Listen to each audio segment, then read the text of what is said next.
Texts use voice, music, and visual signifiers to reflect the unique difference between cultural languages and identities. However, the tensions arising between cultures may be reconciled despite their differences.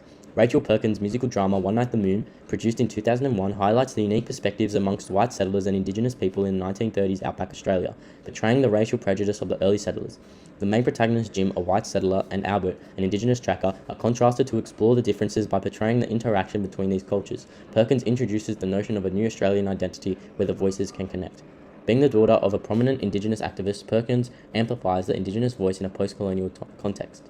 Voice and music bridge cultural divides by expressing identity, fostering understanding, and offering hope for reconciliation despite conflicting backgrounds. Perkins appreciates the Indigenous voice within her film, revealing to the audience its unique connection to the land and place which is permeated through music. After the first verse of the duet, "This Land Is Mine," a didgeridoo is used in a soft tone. The choice of instrument derived from the Australian eucalyptus not only represents the deep connection to the land that Albert has as a personification of Indigenous culture. The long shot of Albert walking on in the distance reveals to the audience the connection that he has to the land, which is contrasted to the white settlers walking together on the land. This highlights the inextricable connection Indigenous people have to the land, reiterating the importance of the land to the audience. The superficial recognition of Albert being a tracker is revealed in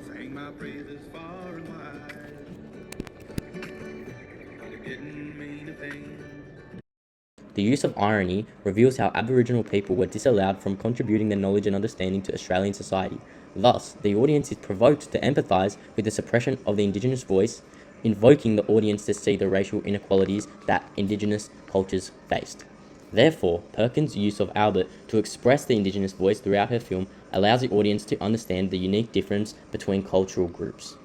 Perkins sparks the fundamental tensions by contrasting the Indigenous perspective of the land with the culture of European settlers. Perkins uses a high-angle shot to introduce Albert and his family, symbolic of how Indigenous people were looked down upon by the white settlers. This visually reveals to the audience that the racial prejudice inherently dividing the different cultural groups, disrupting the modern assumptions of the audience that these cultures are equal. Jim uses derogatory language No blacks on my land to illuminate the racial prejudices that Aboriginal people faced during the 1930s, while the possessive pronoun my highlights the cultural divide towards the perspective of land. The shallow cultural signifier of black also reveals the divide in understanding between Jim and Indigenous culture.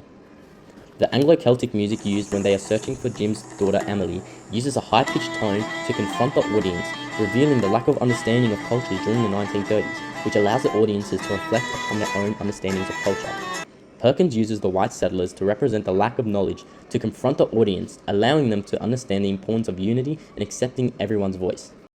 Despite these differences, Perkins' film reminds the audience of the capability of cultural groups to reconcile within their differences under the unifying nature of loss. A close shot of Jim's wife Rose, exhibiting a concerned facial expression towards the end of the film, used to highlight how in this moment, it's the first instance where we can see a change in attitude towards Albert and her ability to accept help from an Indigenous person. Thus, the audience understands the unifying nature of loss through the cultural signifiers.